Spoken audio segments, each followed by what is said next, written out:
This is a lecture from Open Tuition.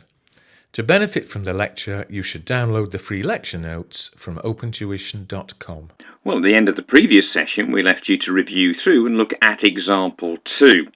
Right, let's just work through this together now. Now, what we've been asked to do is to compute Charles's taxable income, assuming that the trading loss is used in the most beneficial way here. And trading losses will continue for the next few years. Now, as we said, with losses continuing for the next few years, then there's going to be little point in carrying forward any of the trading loss that we could otherwise use, at least efficiently, this particular tax year, or of course in the previous tax year. So, what should we be doing? Let's have a little look here at what we've got in the question so far. Year ended December 14, assessed 1415, assessment 32,000. Year in December 15, assessed in 1516, 25,000. Our tax year of loss, year ended December 16, assessed in 1617, where the assessment will be nil there. What we know, therefore, is that using the loss relief at the earliest opportunity would allow us to set off against total income of the current tax year, 1617, and or the preceding tax year, 1516. So no part of this loss can get back to 1415. Now, if you've looked at the answer, I put the information in for 1415, but you'll see that there's no loss relief against it. So, how do we now set up our answer to this? If we look at the answer itself, here we see that, as we've just said, 32,000, 25,000 assessed in 1415 and 1516, nil assessment in 1617 with the loss-making basis period therein. Don't actually need in terms of showing the losses, but the information is there anyway. We don't actually need, though, the information for 1415. Tax year of loss, 1617, there is your nil assessment. Now, in terms of presentation, we do it, as we've seen, in columnar form. Now here, there is just for us to record, as we've just said, the current tax year and the preceding tax year, where claims are against total income. If what you had is information also for 2017-18, where if there had been, now there isn't, but if there'd been a trading profit, it would have gone in here, and any loss brought forward would have then been deducted from it. So we'd have had a third column for the next tax year, and for that purpose you would need a gap, remember, after trading profit. Now, I didn't need it here because there was no carry forward relief, but if there is a carry forward relief, remember that structure of presentation.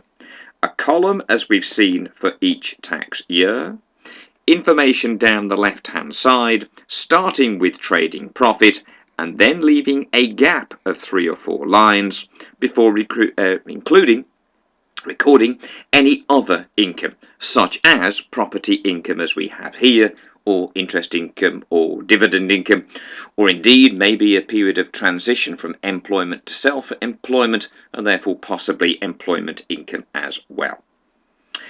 Once we've got total income, then a gap, and of course here it is in that gap that the reliefs will then be applied.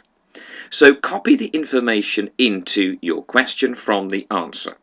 All we're doing is to put nil in instead of the loss. We do not put a negative figure in.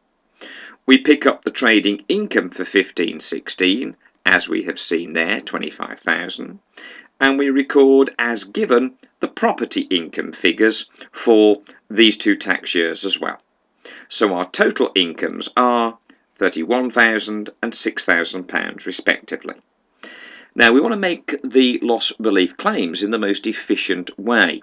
We've already said that there's little point in carrying forward because it's uncertain as to when exactly we're going to have any future trading profits, and with more losses coming up, then they will have to be carried forward anyway. But when we look at the current tax year, 1617, we only have £6,000 of total income. Well, our personal allowance, 11,000, already, of course, covers all of that total income. So there's absolutely no point in using any of the loss against income that won't be taxed anyway. As you can see here, we do not make a claim, no claim is made. We've got more than sufficient personal allowance, which leaves us with nil taxable income. Now, we still waste some of our personal allowance, but ridiculous to have wasted £6,000 of the loss against income that wasn't going to be taxed anyway. So that preserves, therefore, all of the available loss of £84,000. We now go back to the preceding tax year. Now, with a loss of £84,000 and a total income of £31,000, then the only possible claim that we can make is for the full £31,000. Now, that, of course, would reduce our net income down to nil and mean that all of the personal allowance there is wasted because we still have nil taxable income.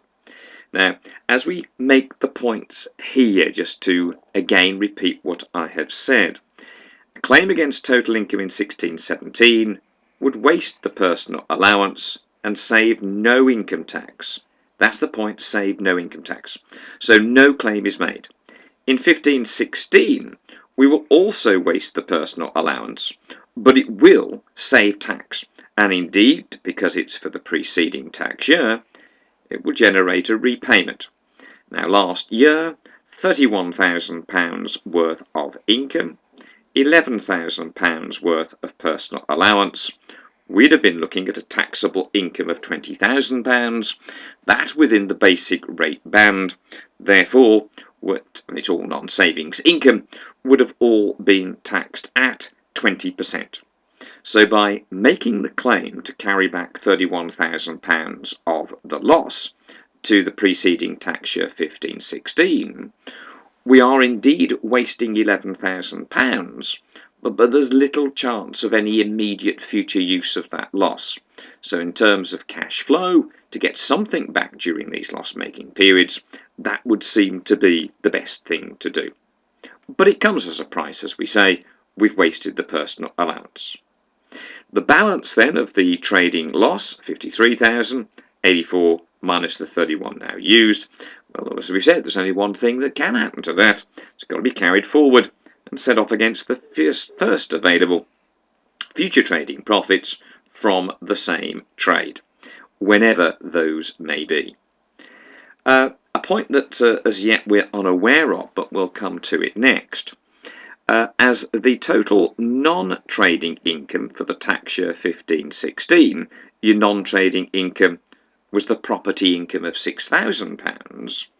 That is less than a random number to you at the moment, but it won't be random for long. It's less than £50,000, so the cap on income tax loss relief is not relevant. Now we'll see this in the next section of next part rather of section 4 of these notes in a moment's time. But at the moment, hopefully we can see there the two tax years concerned in terms of immediate loss relief claims made, current tax year, preceding tax year.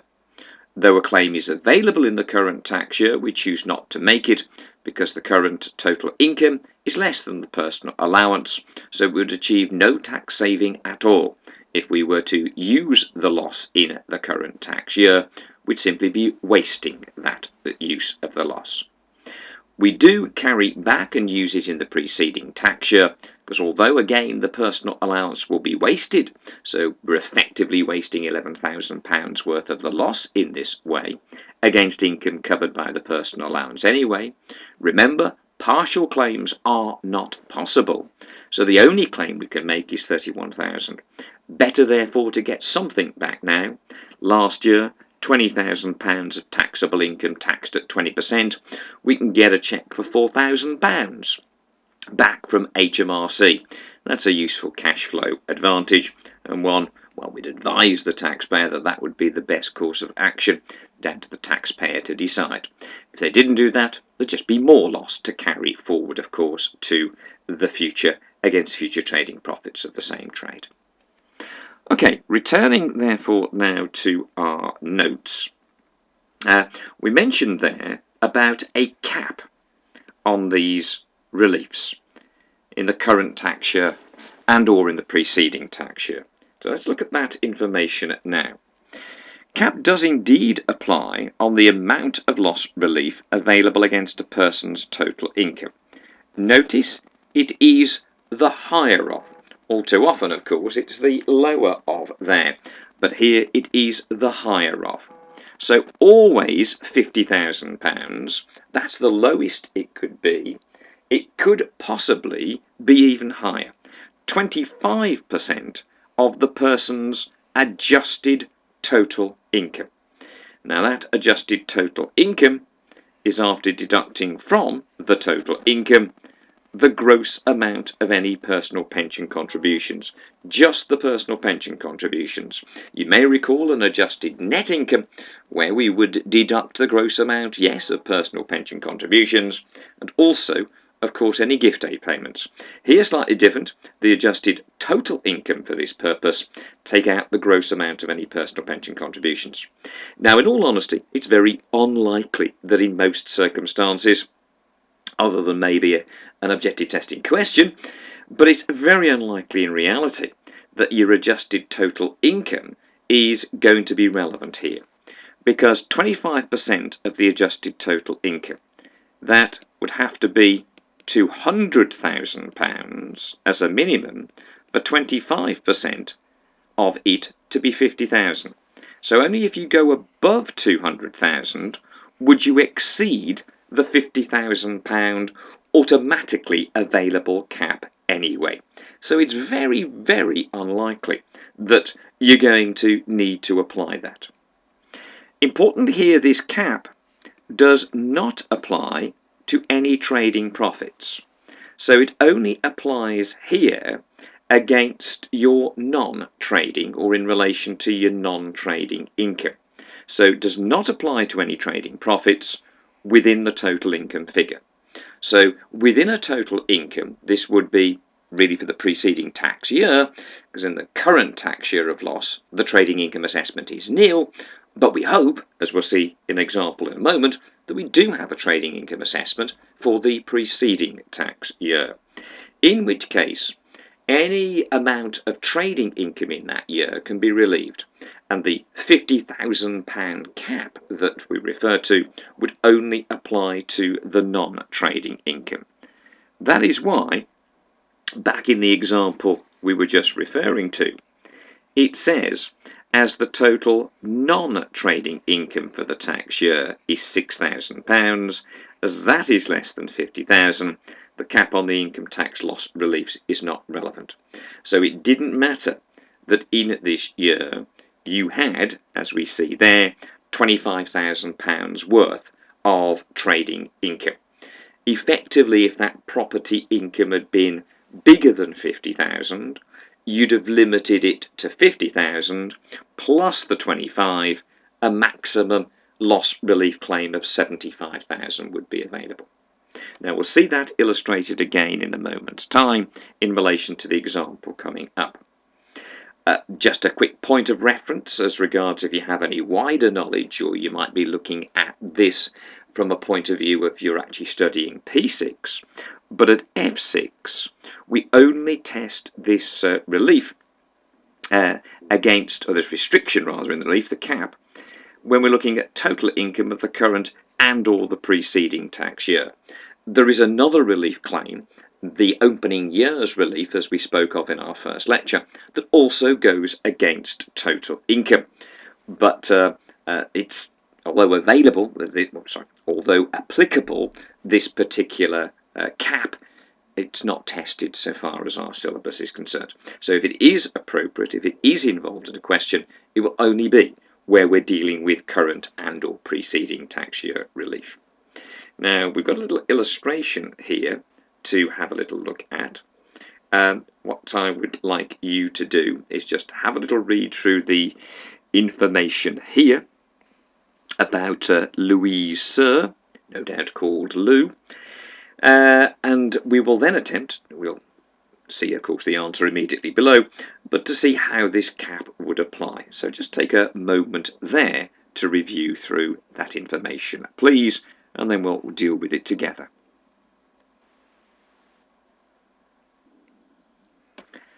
Okay, well, using our answer format here in columnar form, there are two tax years concerned, 1516 and 1617. The trading income figures picked directly from the question, £20,000. That, of course, was the trading profit, 20,000 in the year ended March 16, assessed in 1516. We've got, of course, this almighty great trading loss of 125,000 made in year ended March 17, therefore the nil assessment, of course, in 1617. We do have this other income, just as well really, given the amount of loss that she's made, of £60,000 worth of employment income in each tax year, giving us, prior to any loss relief, what would be total income figures here, of course, of 80,000 and 60,000. We've now got to look at the nature of the cap. Now, the cap is only going to be applicable if your non-trading income, now it could be made up of other investment income as well as employment income, but if the total of your non-trading income exceeds £50,000. If it's within 50,000, because the smallest the cap can be is 50,000, then we're fine. But of course here, and obviously to test this out, we've given you a figure of non-trading income of 60,000 in each tax year. Therefore, the cap will be applicable to it. Remember, the cap is only applicable to the non-trading income. Any amount of trading income and up then to 50,000 of non-trading income can be relieved. That is within the cap level. So, in the current tax year, we've got £60,000 of total income, it being the non-trading, the employment income. The loss relief, therefore, is capped at £50,000. Given those figures of what would be adjusted total income, neither of those figures exceed £200,000, so the 25% rule, as we said, is simply inappropriate. We've got £50,000 cap. Now, as you look at this in 1617, this restriction, which sounds like bad news for the taxpayer, has actually worked in the taxpayer's favour, because it has still left £10,000 that has not been offset by any of the available loss, even though the loss was this figure of £125,000. Why is this such good news? Because the personal allowance of £11,000 is then mostly used. Had there been no cap, then all £60,000 there would have been relieved by this current year relief. That therefore would have wasted all of the personal allowance. So what is a restriction and therefore sounds, ooh, don't like that, can't do something, we're restricted here, has actually served the taxpayer well, because it means that £10,000 of loss that effectively would otherwise have been wasted, reducing that income down to nil and thus wasting the personal allowance. We've got an extra £10,000 now of loss to carry back and thereafter to carry forward. So we use 50,000, it leaves 10,000, all covered by the personal allowance and therefore no taxable income.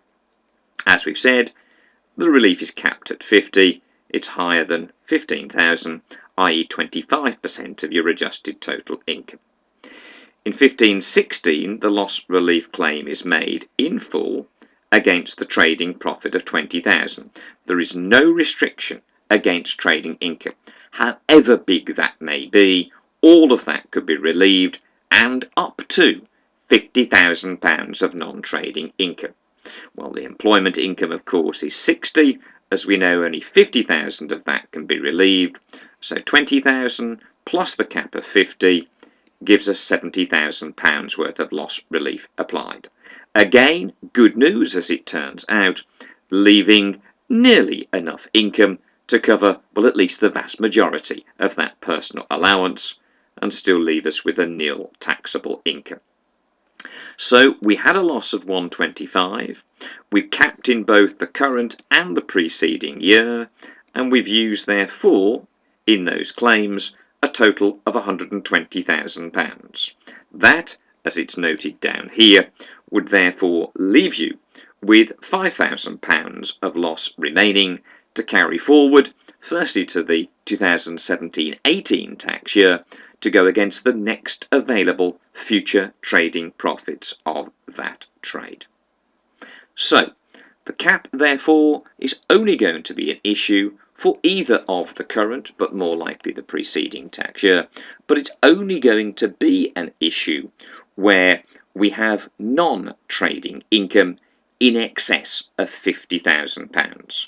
If our non-trading income is within that £50,000 limit, then all of our loss may be used against all of the total income. As we've seen here, might actually be a good idea to have the cap applicable, because that may just leave sufficient income to cover your personal allowance. That said, moving on now, but still as an add-on, hence why it's in the same section, to the loss reliefs we've just been talking about.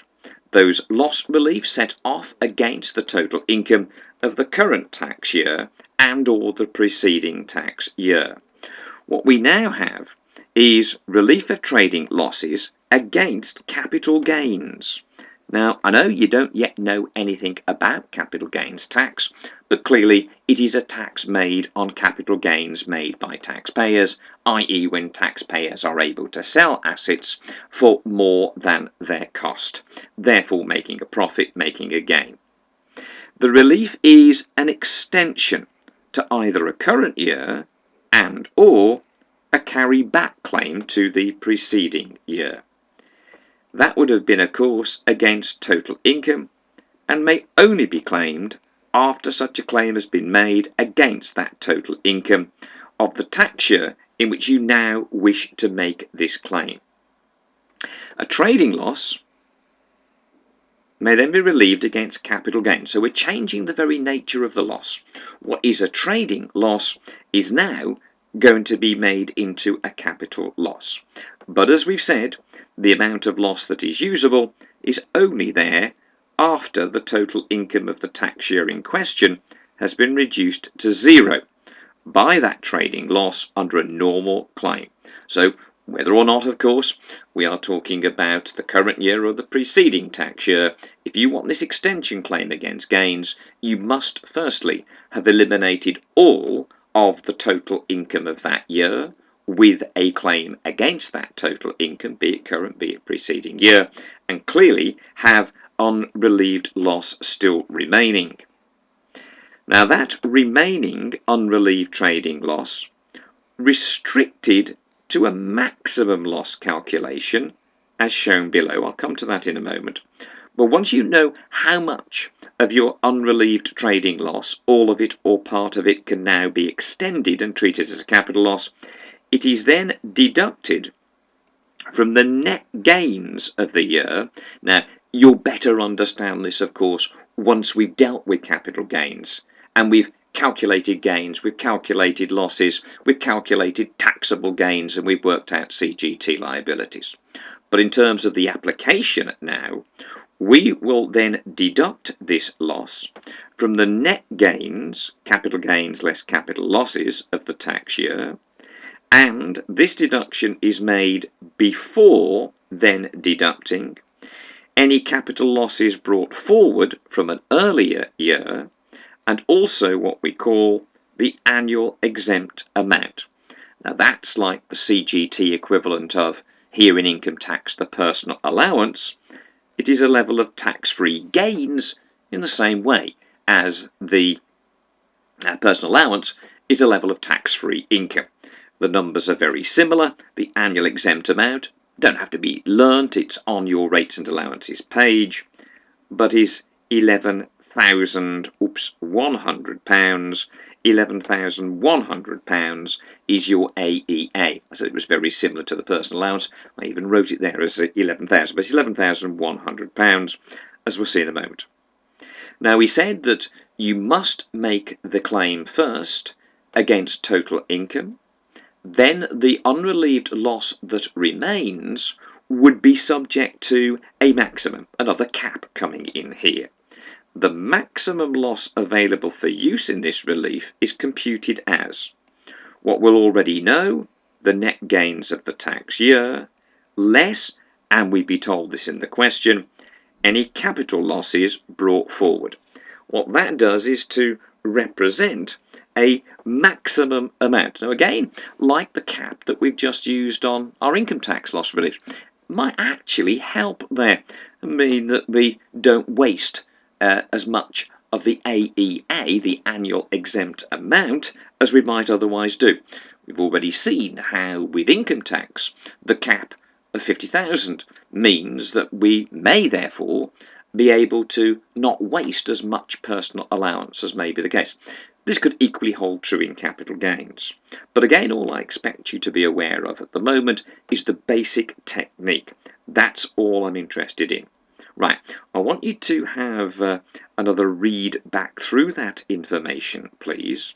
And what we will then do together is to have a go at example 3. But again, just pause at this particular point to have a look back through these rules. Then together we will seek to apply them.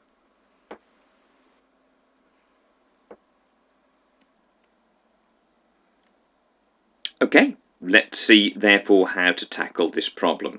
What are we required to do? We've got to calculate Kathy's chargeable gain for our tax year, assuming that Kathy makes the election. Information that we're told, she's got net gains of 44,000, got a capital loss brought forward of £4,000, and we've already done the income tax bit that we've been discussing so far in this lecture. She's got trading loss remaining of 24,000 after a claim against the total income of the tax year has been made. So we've clearly had trading loss remaining of 24,000 after a claim against total income. Whatever total income was there has been eliminated by the trading loss made in the tax year, and we've got 24,000 remaining. And we now want to use that as this extension claim for the trading loss and to put it over against capital gains. Now, remember what we said would be the order in terms of reliefs applied. What we said is that the deduction is made before then deducting any capital losses brought forward and before then the annual exempt amount.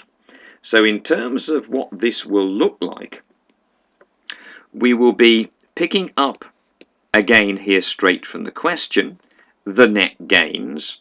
The net gains were £44,000.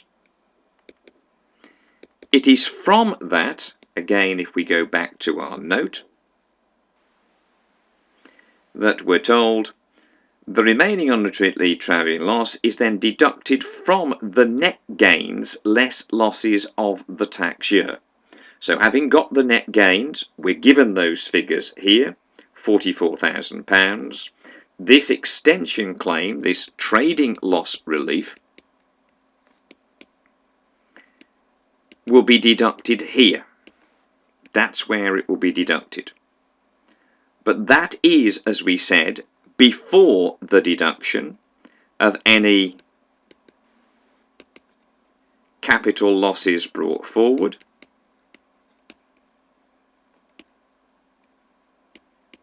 and also before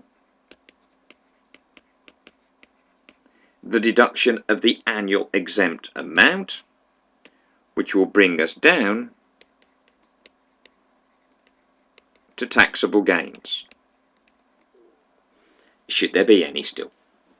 Now, we will be much more familiar with the structure of our calculation of taxable gains when we come to and have studied Chapter 12, our first introduction to CGT. But suffice it to say that we will have to always, for a tax year, compute any chargeable gains, any allowable losses, and net out those gains and losses of the year. That is always the first step. What we may then see purely in a CGT context is a deduction of any unused capital losses brought forward, and only after that might we then see the deduction of our annual exempt amount, leading to the result are taxable gains. What we'll then of course see in Chapter 12 is how do we then tax those taxable gains. But into this example we've thrown one more item into the agenda, and it's this trading loss relief here. Now, we know what the trading loss is. It's £24,000. But you may recall that there was a cap that was applied here. The maximum loss available for use in this relief is computed as the net gains of the tax year less any capital losses brought forward. Right, so that trading loss relief, note 1, is subject to a maximum which was the net gains of the year, 44,000, minus any capital losses brought forward. What were the capital losses brought forward? A mere £4,000. So minus 4,000 would equal 40. Is that a problem? Is that a restriction here? No, it isn't, because the remaining trading loss there is just £24,000. So the trading loss relief is 24,000. That'll bring it down to 20,000. What was the capital loss brought forward? We've just seen that to be £4,000. What is the AEA? It is provided, it's on your fact sheet, but by the time you come to the exam you'll remember it. It is £11,100. We take it away in deriving, therefore, our taxable gains. 4 and 11 is 15,1, so that was like about £4,900 of taxable gains there. Again, if you look at our example answer, then you've got what we have just written down as our answer to that. The net gains of the year, less the trading loss relief, less any capital loss brought forward, less the annual exempt amount, and you get your taxable gain. With a little note up here explaining the basis here of what we have done and the calculation of the maximum loss. Again, back in the days of just written questions, it was something that would come up on a very, very irregular basis. Clearly, as we've said so many times, and we'll keep on saying, the advent of objective testing question means that these one-off, more remote areas can be tested in isolation. In a written question, you're hardly going to build a large written question just around this one remote technical point. But objective testing questions, of course, for a couple of marks, can pick out absolutely any random and possibly more detailed point, of which there are many, of course, in terms of taxation. Okay, have another check back through that, please. What we've still got to do, now having dealt with the normal loss reliefs for any ongoing business, the current year claim against total income, the carryback claim to the preceding year against total income, potentially for either of those extending against capital gains, or thereafter carrying forward against future trading profits of the same trade.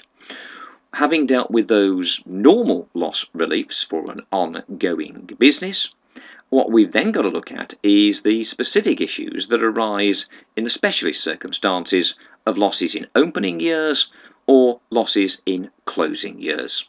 So it's those that await us for the remainder of this chapter. I look forward to talking to you again then.